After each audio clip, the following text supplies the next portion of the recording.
सभी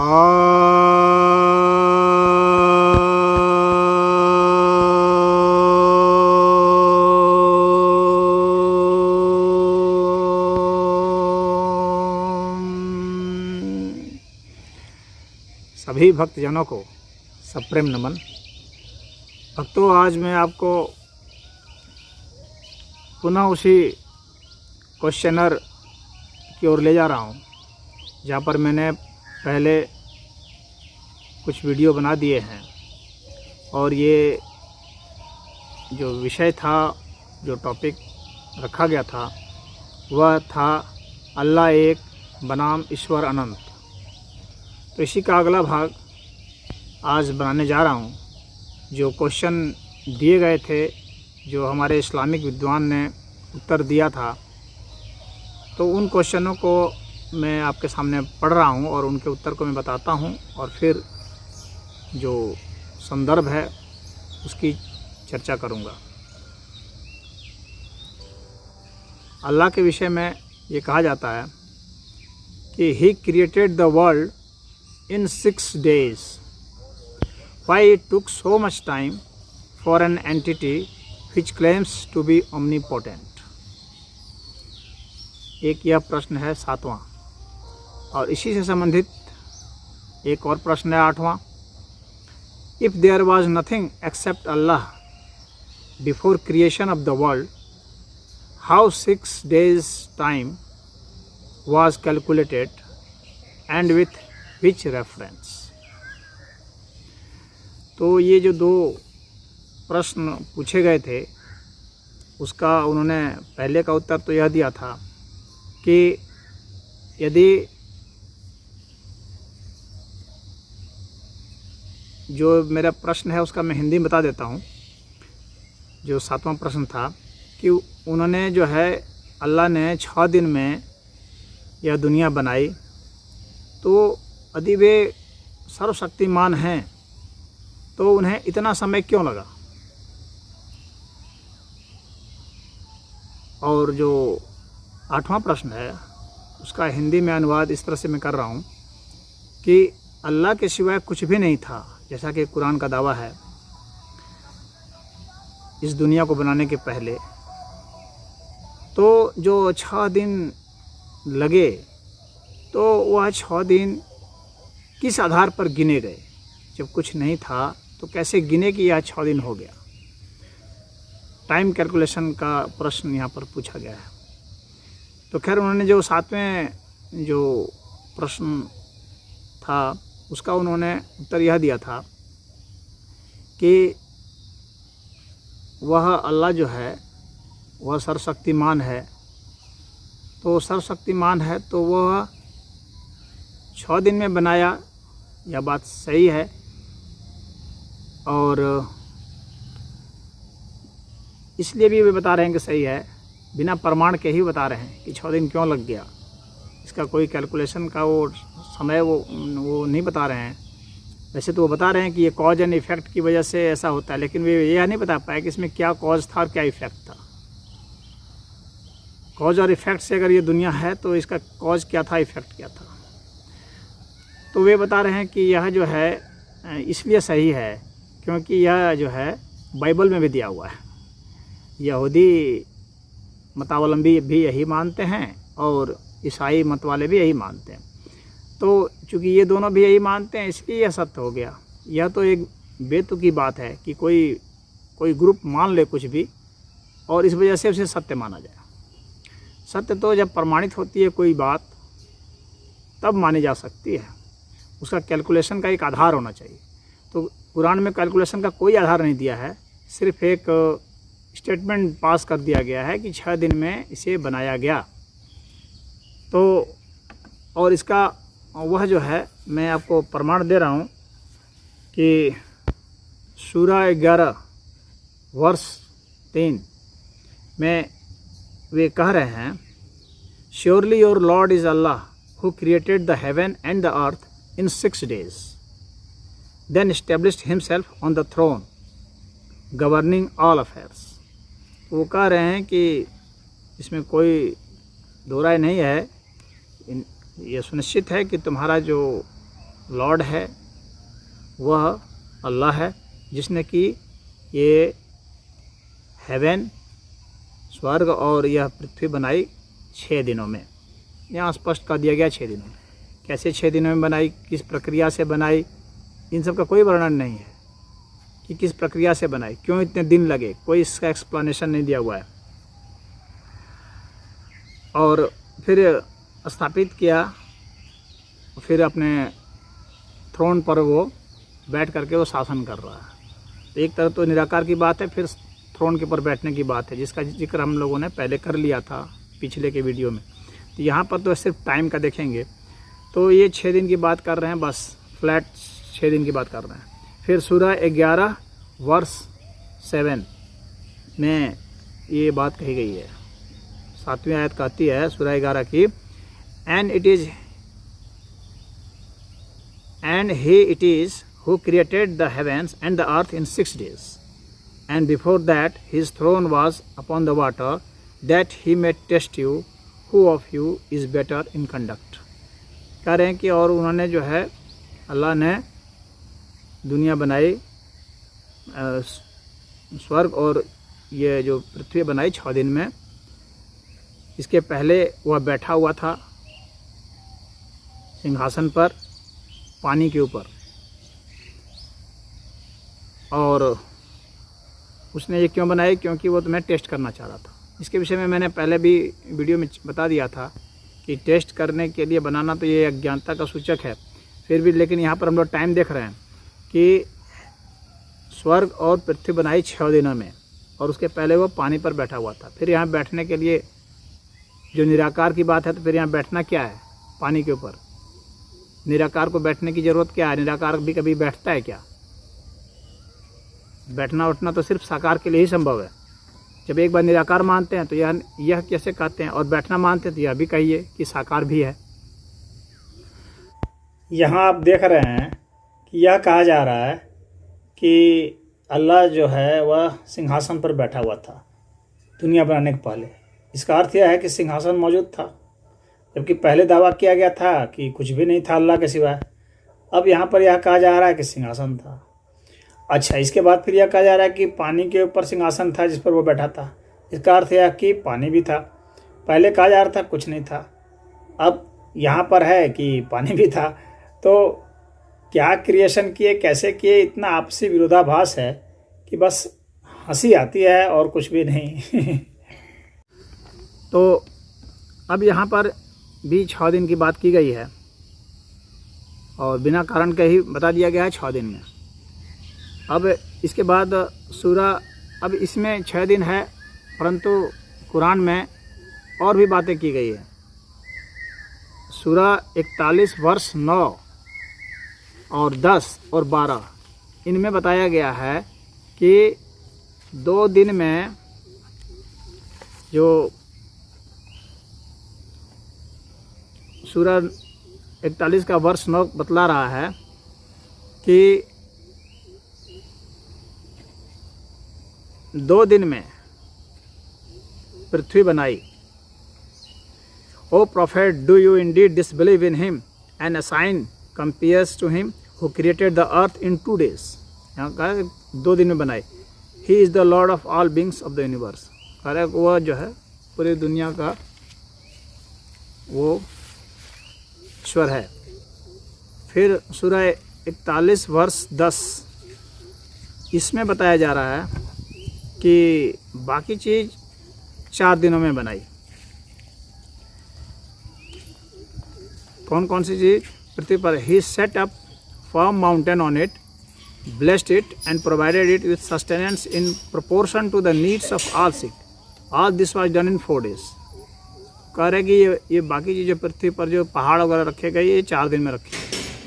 और फिर सूरह 41 वर्ष 12 में कह रहा है कि और जो 7 जो हेवन हैं, स्काइज हैं, वे बनाए गए 2 दिन में। तो इनको 4, 2, 6, 2 और जोड़ देने से 8 दिन हो जाते हैं। तो एक जगह पर 2 जगह पर 6 है और एक जगह पर 8 है। यहाँ पर कन्फ्यूजन है। तो इसको इस्लामिक विद्वान इस तरह से कहते हैं कि नहीं जी, आप इसको जो है और बाद वाला जो ये दिया गया है 2 दिन, उसको भी उसमें ही जोड़ दीजिए। तो उसको एक्सप्लेनेशन करने के लिए वो बाद में दे दिए हैं, लेकिन ऐसा तो यहाँ वर्णन नहीं किया गया है कि एक्सप्लेनेशन करने के लिए दिया गया है। तो अपने मन से ये एक्सप्लेनेशन कर रहे हैं। यह जो दोष है जो विद्वानों ने दिखाया, अन्य विद्वानों ने, तो उसके कारण ही इन बातों को ये कह रहे हैं। तो खैर, जो हमारा प्रश्न था वो यह था, 7वां प्रश्न था कि जो सर्वशक्तिमान है उसे इतना समय तो नहीं लगना चाहिए, वह तो इच्छा करे और तुरंत हो जाए। हाँ, तो एक बात तो यह है। तो ऐसी तो बात नहीं, अगर बहुत ज़्यादा समय लगता है बनाने में तो इसका अर्थ हो गया कि शक्ति सीमित है, क्योंकि शक्ति जितनी सीमित होती है किसी कार्य को करने में उतना ज़्यादा समय लगता है। यह हम लोग इस संसार में देख रहे हैं, महसूस कर रहे हैं। तो शक्ति सीमित यहाँ पर सिद्ध हो जाती है, तो सर्वशक्तिमान नहीं कहा जा सकता है। अब यदि यह कहते हैं, उनका यह तर्क है कि अगर आप कहें कि अभी फसल बोएं और अभी तुरंत तैयार हो जाएगा, अगर ईश्वर सर्वशक्तिमान है तो ऐसा हो जाना चाहिए, तो निश्चित ही ईश्वर से प्रश्न पूछा जा सकता है कि अभी अगर बोया तो अभी क्यों नहीं फसल हुआ। यदि अभी फसल नहीं हुआ तो इसका अर्थ जो है, उसमें जो टाइम की जो सेटिंग है वह किस कारण से है, यह तो पूछा ही जा सकता है। और फिर उन्हें यह कारण बताना पड़ेगा कि आखिर ये समय क्यों अधिक लग रहा है, कॉज एंड इफेक्ट में इतना समय क्यों लग रहा है। और कॉज एंड इफेक्ट की वजह से यदि है यह, तो फिर यह बतलाना पड़ेगा कि कॉज एंड इफेक्ट किस आधार पर निर्धारित कर दिया गया और इसका वर्णन कहाँ है। तो सर्वशक्तिमान का अर्थ तो यही होता है कि उसने इच्छा की और हुआ। और फिर जब निराकार है तो उसने इच्छा कैसे की, क्योंकि इच्छा तो बुद्धि से की जाती है। तो निराकार का मतलब तो बुद्धि नहीं होगी, बुद्धि होगी तो फिर निराकार कहाँ हुआ, वो तो साकार हो गया। फिर इच्छा कहाँ से की, फिर उसने कैसे कहा हो जा और हो गया। कुरान में यह एक जगह बताया गया है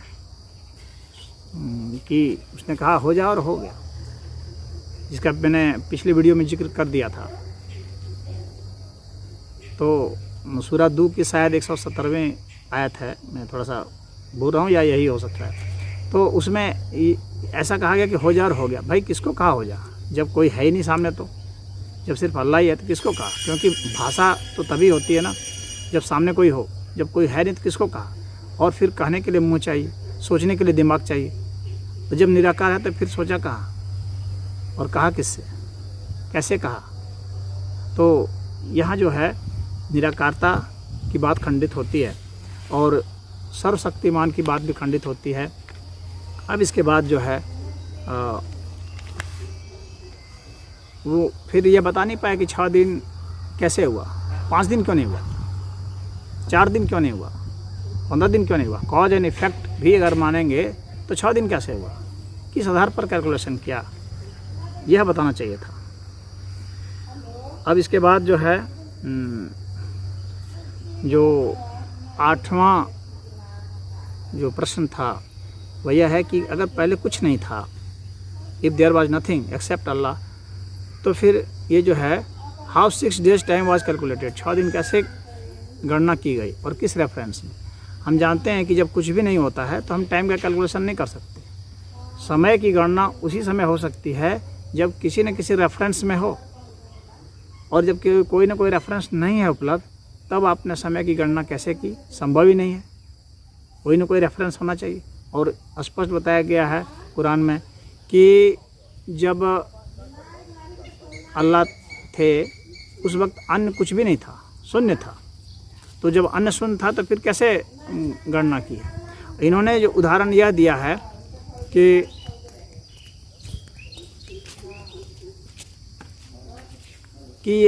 जो सनातन धर्म के जो ईश्वर हैं और कुरान का जो ईश्वर है वो एक ही है। और वह उदाहरण उन्होंने फिर हिंदू ग्रंथों से उठा करके, गीता से उठा करके उन्होंने दिया और कहा कि देखिए कैसे ब्रह्मा का जो एक दिन है उससे अभी के समय में क्या क्या अंतर आ जाता है। यानी किसी अन्य रेफरेंस में टाइम का कैलकुलेशन किया जा सकता है। तो ब्रह्मा के एक दिन या ब्रह्मा का 1 वर्ष या ब्रह्मा का 100 वर्ष के आधार पर जो है इस मानवीय समय की गणना कर रहे हैं। तो इसका कुरान में कहाँ रेफरेंस है? कुरान में कहीं रेफरेंस नहीं है, बाइबल में कहीं रेफरेंस नहीं है। ना ओल्ड टेस्टामेंट में है ना न्यू टेस्टामेंट में है। तो फिर यह सनातन धर्म के ग्रंथों से कैसे लेना? अगर सनातन धर्म के ग्रंथों से लेते हैं तो फिर इसका अर्थ यह हो गया कि सनातन धर्म तो यह मानते हैं कि अस्तित्व जो है पहले से ही था, अस्तित्व बनाया नहीं गया है, ये अव्यक्त स्थिति में था। या तो आप भी उस चीज़ को मान लें कि अव्यक्त स्थिति में था और मान करके फिर रेफरेंस दें कि हाँ हम लोग भी उसी बात को मानते हैं।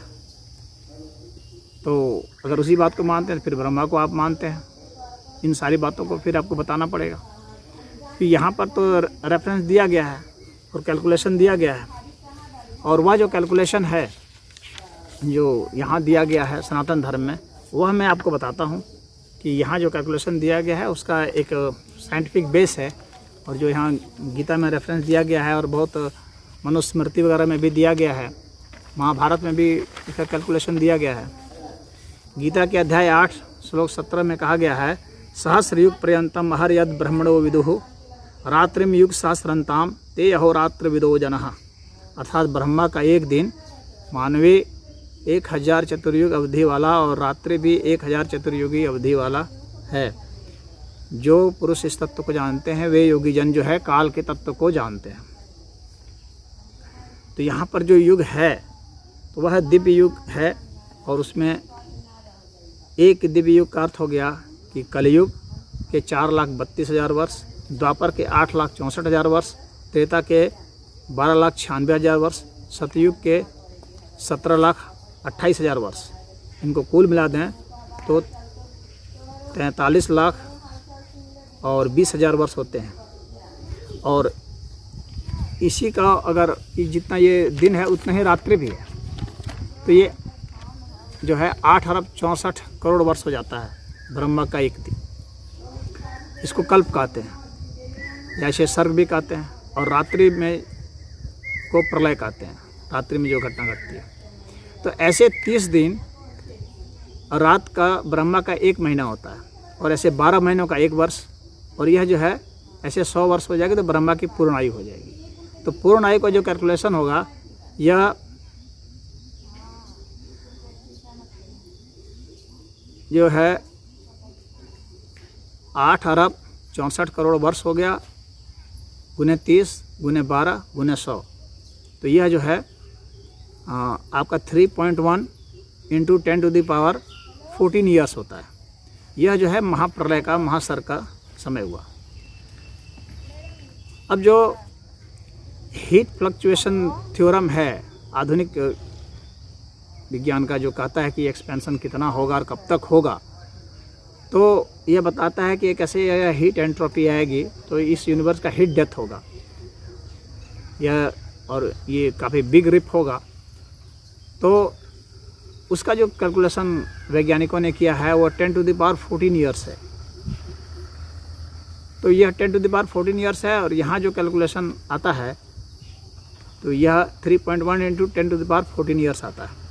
अब इसमें डार्क एनर्जी को भी अगर शामिल कर लें, वैज्ञानिक सब मानते हैं कि थोड़ा इसका एक्सपेंशन होगा, ये फैलेगा, तो कम बेस इतने तक आ जाएगी ये जो कैलकुलेशन है। तो आधुनिक जो कैलकुलेशन है वह, और जो सनातन धर्म के शास्त्र में दिया गया वह, यह करीब करीब एक जैसा हो जाता है। तो यहाँ पर तो यह बिल्कुल वैज्ञानिक पद्धति से सिद्ध किया गया है कि कैसे कैसे कैलकुलेशन होगा दिन और रात्रि का, किस रेफरेंस से होगा। रेफरेंस भी पूरा दिया गया है यहाँ पर, और विशेष तो मनुस्मृति वगैरह में दिया गया है डिटेल, जो कि यहाँ पर उतना वो नहीं किया सकता है। महाभारत में भी दिया हुआ है, और आपका चाणक्य के भी अर्थशास्त्र में दिया हुआ है। तो कई जगह दिया हुआ है, विष्णु पुराण में भी दिया हुआ है, कई पुराणों में इसका वर्णन किया हुआ है।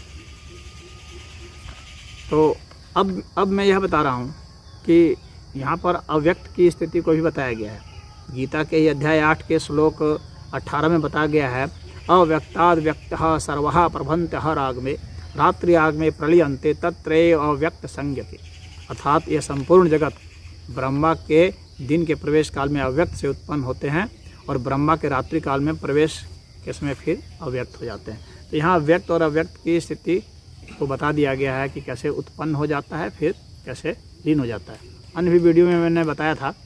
यहाँ मैं मुख्य बात यह बताना चाह रहा हूँ कि जो सनातन धर्म में जो टाइम का कैलकुलेशन है यह इसलिए संभव हुआ क्योंकि यहाँ पर जीरो नहीं मानते हैं कि जीरो से उत्पत्ति हुई। यहाँ मानते हैं कि वह अव्यक्त था, और अव्यक्त होने के कारण जो है वहाँ पर रेफरेंस पॉइंट उपलब्ध था, जबकि कुरान के हिसाब से रेफरेंस पॉइंट उपलब्ध हो ही नहीं सकता, क्योंकि वहाँ शून्य की बात है और शून्य कुछ होता ही नहीं है। शून्य सदैव जो है किसी न किसी की तुलना से बात आती है। कहीं ना कहीं ऐसा होता है कि एक स्थान पर एक समय में अभाव हो जाता है, इसलिए उसको शून्य कहते हैं। जैसा कि मैंने अन्य पिछले वीडियो में बताया था, तो यहाँ पर शून्य से जो उत्पत्ति करके फिर वो समय भी बता रहे हैं 6 दिन, तो यह 6 दिन बताना और उसको कैसे कैलकुलेशन किए इसका वो रेफरेंस बिल्कुल ही एक तरह से स्किप कर जाते हैं, और सनातन धर्म के ग्रंथ से रेफरेंस दे करके यह कहते हैं कि जो कुरान का ईश्वर है वही सनातन का ईश्वर है, इसलिए सनातन धर्म में जो कैलकुलेशन दिया गया है वही कैलकुलेशन यहाँ भी मान लिया जाता है। ऐसे नहीं माना जा सकता है, क्योंकि इसका आपके कुरान में कोई रेफरेंस नहीं है, आपके यहाँ किसी हदीस में कोई रेफरेंस नहीं है, आपके बाइबल में कोई रेफरेंस नहीं है। फिर कैसे इसको माना जा सकता है? इसको नहीं माना जा सकता है। और यदि आप ये कहेंगे कि ये दोनों एक ही हैं, तो मैंने सिद्ध किया है, अन्य सारे जो वीडियो थे इसके पहले उसमें सिद्ध किया है कि ये एक ही नहीं है। एक ही होने से सारी चीज़ें एक ही होती, आपस में विरोधाभासी नहीं होती, कंट्राडिक्टरी नहीं होती। तो ये भिन्न ही नहीं बल्कि विरोधाभासी भी हैं। इसीलिए अल्लाह एक बनाम ईश्वर अनंत टॉपिक भी रखा है मैंने, और हर समय सिद्ध किया है हर बिंदु पर कि ये बिल्कुल ही अलग हैं। आप सभी जानते ही हैं, दिन और रात की गणना सूर्य, चाँद और पृथ्वी के संदर्भ में ही होती है। जब न सूरज था, न चाँद और न ही पृथ्वी, तो दिन और रात की गणना आखिर किस आधार पर की?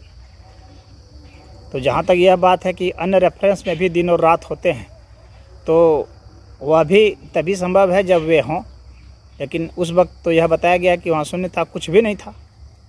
तो फिर जब कुछ भी नहीं था तो फिर वह रेफरेंस पॉइंट भी समाप्त हो जाता है, और इस तरह से दिन रात की गणना किसी भी रेफरेंस से संभव नहीं है, क्योंकि कोई रेफरेंस पॉइंट था ही नहीं।